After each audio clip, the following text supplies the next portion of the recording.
মৰমৰ ছাত্ৰ-ছাত্ৰীসকল let's learn together YouTube চেনেলটোলৈ তোমালোক সকলোকে স্বাগতম জনাইছোঁ। আজি মই তোমালোকৰ বাবে লৈ আহিছোঁ তোমালোকৰ দশম শ্ৰেণীৰ ইংৰাজী পাঠ্যপুথিৰ glimpses of India part 3 tea from Assam. ব'লাচোন আমি পাঠটো আৰম্ভ কৰোঁ।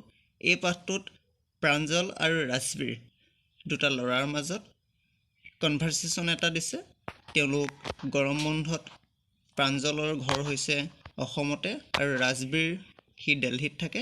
প্ৰাঞ্জল আৰু ৰাজবীৰ দুয়োটাই দিল্লীত একেলগে পঢ়া শুনা কৰে।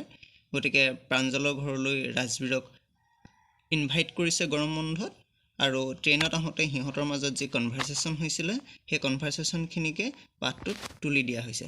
পাঠটি মূলতঃ টি ফ্ৰম আছাম অসমৰ চাহৰ বিষয়ে দিয়া হৈছে। ব'লাচোন ইয়াৰ পৰা আমি অলপ জ্ঞান আহৰণ কৰোঁ। Pranjal, a youngster from Assam, is Rajbir's classmate at school in Delhi. Pranjal হৈছে সি অসমৰে এটা যুৱক আৰু কি ৰাজবীৰৰ সহপাঠী দিল্লীৰ স্কুলৰ। অৰ্থাৎ প্ৰাঞ্জল হৈছে দিল্লীত পঢ়ি থকা ৰাজবীৰৰ সহপাঠী। বুজি পাইছা? Pranjal's father is the manager of a tea garden in Upper Assam and Pranjal has invited Rajbir to visit his home during the summer vacation. আৰু প্ৰাঞ্জলৰ দেউতাক হৈছে এখন চাহ বাগানৰ এজন মেনেজাৰ, পৰিচালক। আৰু কি বুলি কৈছে, প্ৰাঞ্জলে ৰাজবীৰক গৰম বন্ধত অসমলৈ বুলি আমন্ত্ৰণ জনাইছে। বুজি পাইছা? এতিয়া মূল কথাখিনি আৰম্ভ হৈছে, চাবা এইকোনৰ পৰা আৰম্ভ হৈছে দেই। চাবা, চাই garam garam chai a vendor call out in a high pitch voice. ট্ৰেইনত সিহঁতে যেতিয়া ঘৰলৈ আহিবৰ বাবে বহি আছিলে, খিৰিকীৰ ওচৰলৈ এজন ভেণ্ডৰে আহি পেলানি, চাহ বিক্ৰী কৰা মানুহ এজন আহি পেলানি চাই গৰম গৰম চাই এনেকৈ চিঞৰি আছিলে সি। বুজি পাইছা নহয়? He came up to their window' and ask chai চাপ। প্ৰাঞ্জলৰ ৰাজবীৰ য'ত বহি আছিলে সেই খিৰিকীখনৰ ওচৰলৈ সি সুধিছিলে যে চাহ দিম নেকি চাহাব? গিভ আছ 2 কাপছ, প্ৰাঞ্জল ছেইড। প্ৰাঞ্জলে কি বুলি কৈছিলে সেই ভেণ্ডৰজনক যে আমাক 2 কাপ চাহ দিয়া। দে চিপ দ্য ষ্টিমিং হট লিকুইড। সিহঁতে সেই ধোঁৱা ওলাই থকা, ভাপ ওলাই থকা গৰম চাহৰ সোৱাদ লৈছিলে। Almost everyone in their compartment was drinking tea too. আৰু সিহঁতৰ ডবাটো প্ৰত্যেকে গৰম চাহ খাইছিলে বা চাহ খাইছিলে। Do you know' that over 80 crore cups of tea are drunk every day throughout the world, Rajvir said.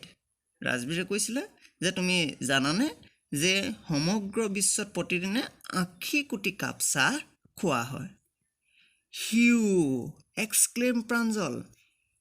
আশ্চৰ্য প্ৰকাশ কৰি প্ৰাঞ্জলে কৈছিলে, কি আচৰিত হৈছে মানে। Whew tea really is very popular. চাহ সঁচাকৈ বহুত জনপ্ৰিয়। The train pull out of the station.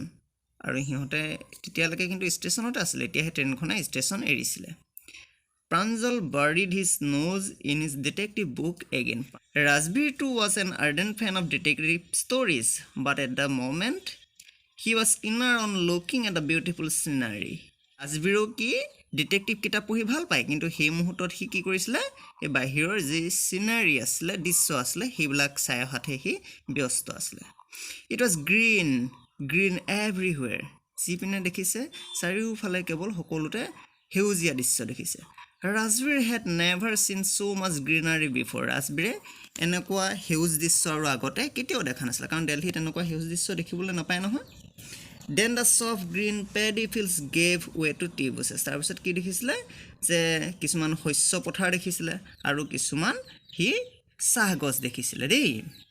It was a magnificent view. এইটো এটা অতি ধুনীয়া দৃশ্য আছিলে। Against the backdrop of densely wooded hills at sea of tree bushes stretched as far as the eye could see. আৰু কি দেখিছিলে যে ঘন কাঠনি হাবিৰে ভৰপূৰ পাহাৰ এটা দেখিছিলে আৰু তাৰ সন্মুখত কি দেখিছিলে, সাগৰ সদৃশ কিছুমান চাহ গছ দেখিছিলে। যিদৰে সাগৰৰ পাৰ নেদেখি ঠিক সেইদৰে এই মূৰৰ পৰা এইটো মূৰলৈ কেৱল চাহ গছেই দেখিছিলে দেই, মানে সীমাহীন অন্তহীন কিছুমান চাহ গছ দেখিছিলে। Dropping the tiny tea plants were tall sturdy shade trees and amidst the orderly rows of bushes busily moved doll-like figures. তাৰপিছত কি কৰিছিলে, সেই চাহ গছবোৰক কিছুমান প্ৰকাণ্ড গছে কি কৰি আছিলে, ছাঁ দি আছিলে।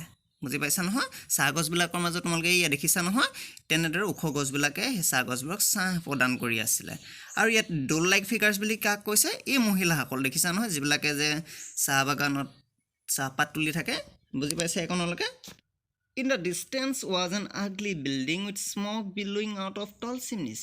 দূৰত কি দেখিছিলে এটা জৰাজীৰ্ণ ঘৰৰ পৰা চিমনিৰে বুজি পাইছা নহয় সেই চিমনিৰ যিডাল ধোঁৱা যোৱা এডাল ধুনীয়া ওপৰলৈ দিয়া এডাল নলা থাকে সেই নলাডালেৰে কি বা পাইপ এডালেৰে কি ওলাই আছিলে জৰাজীৰ্ণ ঘৰ এটা সেই চিমনিৰ পৰা ধোঁৱা ওলাই আছিলে Hey, a tree garden, Rajbir cried excitedly. ৰাজবীৰে অলপ এক্সাইটেড হৈ চিঞৰিছিলে বন্ধুক কৈছিলে ঐ এয়া দেখোন চাহ বাগিচা Pranjal, who had been born and brought up on a plantation, didn't share Rajbir's excitement. আৰু প্ৰাঞ্জল যিহেতু অসমতেই জন্ম হয়নে নহয় সি চাহ গছ দেখিছে মানে খুব সম্ভৱ সি চাহৰ গোন্ধ পাই জন্ম লৈছে বুলি ক'লেও আমি ভুল কোৱা নহ'ব বুজি পাইছা নহয় আৰু ৰাজবীৰ এক্সাইটমেণ্টত সি বৰ বেছি গুৰুত্ব দিয়া নাছিলে কাৰণ সি চাহ গছ দেখিয়ে ডাঙৰ দীঘল হৈছে অসমত This is tea country now, he said.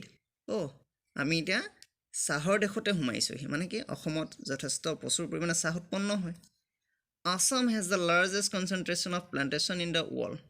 বিশ্বৰ ভিতৰত পৃথিৱীৰ ভিতৰত সৰ্বাধিক ক'ত চাহ উৎপন্ন হয় যে অসমতে চাহৰ বাগান আছে বা চাহ উৎপন্ন হয় You will see enough gardens to last you a lifetime. তুমি তোমাৰ মানে ইমানবোৰ চাহ বাগিচা দেখিবা যিবোৰ তুমি জীৱনত শেষ কৰিব নোৱাৰিবা জীৱনত কেতিয়াও তেনেকুৱা চাহ বাগিচাৰো দেখাই নাই তেনেদৰে প্ৰাঞ্জলে ৰাজবীৰক কৈছে I have been reading as much as I could about tea.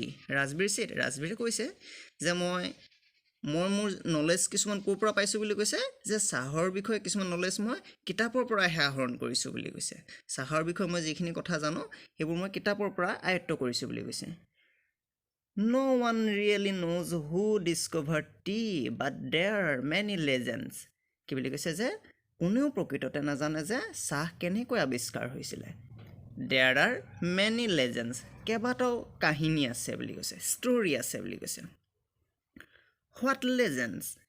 কি কাহিনী আছে প্ৰাঞ্জলে সুধিছিলে Well, there's the one of the Chinese emperor who always boil water before drinking it.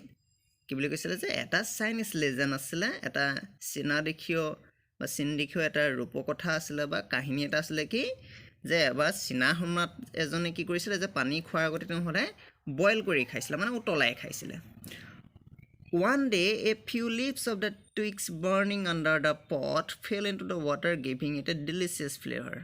পানী সি এদিন উতলাই থাকোঁতে কি কৰিছিলে কিছুমান গছৰ ডাল পাত ইত্যাদি সেই পানীখিনিত উতলা পানীখিনিত পৰি দিছিলে আৰু খাইছিলে অলপ ডেলিচিয়াছ পাইছিলে It is said they were tea leaves. তাৰ কৈছিলে যে আৰে এইখিনি দেখোন চাহপাত সেইটো এটা চাইনিজ লেজেণ্ড তোমালোকে লেজেণ্ডকেইটা মনত ৰাখিবা Tell me another. Scope প্ৰাঞ্জলে মানে অলপ মকিং ৱে এটা কৰি প্লেন কৰিছিলে অলপ ঠাট্টা সুৰত কৈছিলে যে আনটো কি লেজেণ্ড আছে কোৱাচোন এইটো আমাৰ ইণ্ডিয়ান লেজেণ্ড আৰম্ভ হৈছে দেই উই হেভ এন ইণ্ডিয়ান লেজেণ্ডটো আমাৰ এটা ভাৰতবৰ্ষৰ কাহিনী এটাও আছে চাহৰ উৎপত্তি সম্পৰ্কে বৌদ্ধ ধৰ্ম an ancient Buddhist ascetic cut off his eyelids because he feel sleepy during meditations বৌদ্ধ ধৰ্মৰ এজন সাধুৱে কি কৰিছিলে তেওঁ মেডিটেশ্যন কৰি থাকোঁতে তপস্যা কৰি থাকোঁতে কি কৰিছিলে টোপনি অনুভৱ কৰিছিলে আৰু কি কৰিছিলে তেওঁ সেই চকুৰ পতা কাটি পেলাইছিলে দেই 10 tea plants grew out of the eyelids আৰু সেই চকুৰ পতাৰ পৰা 10 জোপা চাহ গছ ওলাইছিলে The leaves of these plants when put in hot water and drunk vanish sleep আৰু সেই গছকেইজোপাৰ পাত যদি পানীত দি খোৱা হয় গৰম পানীত দি যদি খোৱা হয় তেতিয়াহ'লে কি ভেনিছ স্লিপ টোপনি নাইকিয়া হৈছিলে গম পালা নহয় টোপনিৰ পৰা পৰিত্ৰাণ পাইছিলে বুজি পাইছা খুব সম্ভৱ সেইকাৰণে মানুহে চাগে টোপনি নাহিবৰ কাৰণে একাপ চাহ খায় নেকি Tea was first drunk in China, Rajbir এডিড Rajbir আৰু কৈছিলে যে চাহ প্ৰথমতে চাইনাতে খোৱা হৈছিলে As far back as 2700 BC, in fact, what Sahas tea, Sai and Sinni are from Chinese. তাৰপিছত কি বুলি কৈছে যে 2700 খ্ৰীষ্টপূৰ্বতে কি কৰিছিলে চীনা দেশতে চাহ প্ৰথম খোৱা হৈছিল আৰু কোনবোৰ শব্দৰ কথা কৈছে 2700 খ্ৰীষ্টপূৰ্বৰ কথা কৈছে দেই আৰু কি বুলি কৈছে যে কিছুমান শব্দ চাই এণ্ড চিনি আৰ ফ্ৰম চাইনিজ এই শব্দবোৰ চাই চিনি চাইনা তেনেকুৱা মানে চিনি এইবিলাক শব্দ কি চাইনিজৰ পৰা অহা বুলি কৈছে ৰাজবীৰে Tea came to Europe only in the 16th century and was drunk more as medicine than as beverage.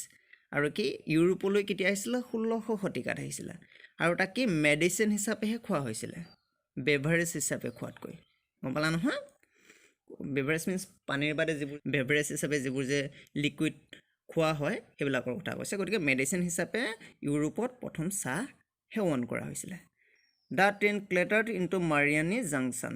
ট্ৰেইনখনে অলপ জুকাৰণি এটা মাৰি ক'ত ৰৈ গৈছিলে বুলি কৈছে মৰিয়নি জাংচনত মানে সিহঁত অলৰেডি ট্ৰেইনৰ পৰা নামিব আৰু মৰিয়নি জাংচনত দেই The boys collected their luggage and pushed their way to the crowded platform. ল'ৰাকেইটাই লগত অনা বস্তু বাহনীবোৰ লৈ সেই মানে য'ত মানুহৰ সমাগম হৈ আছিল নহয় প্লেটফৰ্মত সেই প্লেটফৰ্মেৰে আগবাঢ়িছিলে Pranjal's parents were waiting for them. Pranjalor দেউতাক সিহঁতৰ বাবে ৰৈ আছিলে Soon they were driving towards Dhekiabari, the tea garden, managed by Pranjal's father. তাৰপিছত সিহঁতে ঢেকিয়াবাৰী চাহ বাগিচাৰ অভিমুখে গন্তব্যস্থানৰ অভিমুখে গতি কৰিছিলে গাড়ীৰে গৈছিলে দেই আৰু ঢেকিয়াবাৰী টি ষ্টেটখন কোনে মেনেজ কৰিছিলে প্ৰাঞ্জলৰ দেউতাকে মনত ৰাখিবা এইটো কথা দেই কুৱেশ্যন আহিব পাৰে An hour later, the car veered sharply off the main road.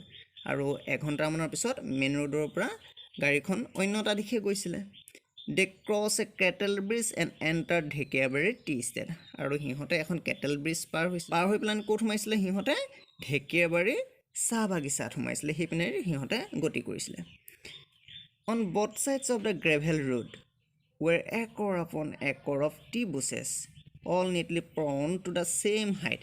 আৰু গ্ৰেভেল ৰোডৰ নন মেটেলিং যিটো ৰোড আছিলে তাৰ দুই কাষে কি দেখিছিলে সিহঁতে কেৱল চাহ গছ দেখিছিলে দেই ৰাজবীৰে কৈ আছে মানে কথাখিনি বুজি পাইছা নহয় আৰু গোটেই চাহ গছবোৰ সেম হাইটত আছিলে তোমালোকেতো দেখিছে চাহ বাগিচা হয়নে নহয় Groups of tea pluckers with bamboo baskets on their backs wearing plastic aprons were plucking the newly sprouted leaves. আৰু কি কৰিছিলে সেই বাগিচাবোৰত কি কৰিছিলে গ্ৰুপছ অফ টি প্লাকাৰ্ছ এ দেখিছা নহয় এই চাহপাত চিঙা মানুহবোৰে কি কৰিছিলে যে বেম্বো বাস্কেটছ সিহঁতৰ পিছপিনে বাঁহৰ টুকুৰি আছিলে আৰু দেখিছা নহয় তোমালোকে আৰু সিহঁতে এপ্ৰনছ পিন্ধি আছিলে গম পাইছা নহয় প্লাষ্টিকৰ এপ্ৰনছ পিন্ধি আছিলে আৰু পিন্ধি পেলাই কি কৰি আছিলে চোৱাচোন এনেদৰে চাহপাত চিঙি আছিলে দেই Pranjal's father slowed down to allow a tractor pulling a trailer load of tea leaves to pass. Pranjalor দেউতাকে গাড়ীখন অলপ স্লো কৰি দিছিলে কিলে যে এখন ট্ৰেক্টৰত কিছুমান টি লিভছ ভৰ্তি হৈ আহিছিলে ন সেইখন যাবৰ বাবে তেওঁ গাড়ীখন অকমান স্লো কৰি দিছিলে This is the second flush or sprouting period. Isn't it, Mr. Barua? Rasbir asks. Rajbir সুধিছিলে যে মিষ্টাৰ বৰুৱা এইটো চাহপাতৰ দ্বিতীয় মানে চাহপাত চিঙাৰ বা চাহপাতৰ বেষ্ট প্ৰডাকশ্যন হয় এইটো এটা দ্বিতীয় সময় নহয়নে তেনেদৰে সুধিছিলে বুজি পাইছা নহয় আৰু কি বুলি কৈছে it last from May to July and yields the best tea এইটো মে'ৰ পৰা জুলাই মাহলৈকে থাকে আৰু ভাল চাহ বুলি গণ্য কৰা হয় তেনেদৰে ৰাজবীৰে মানে মিষ্টাৰ বৰুৱাক সুধিছিলে তেতিয়া মিষ্টাৰ বৰুৱা মানে কোন প্ৰাঞ্জলৰ দেউতাকে কি বুলি কৈছিলে You seem to have done your homework before coming. Pranjal's father said in surprise. মানে মোৰ বুধেৰে তুমি ইয়ালৈ অহাৰ আগতে তুমি তোমাৰ হোমৱৰ্ক কমপ্লিট কৰি আহিছা নেকি ৰাজবীৰক মিষ্টাৰ বৰুৱাই অৰ্থাৎ প্ৰাঞ্জলৰ দেউতাকে সুধিছিলে Yes, Mr. Barua, Rajbir admitted.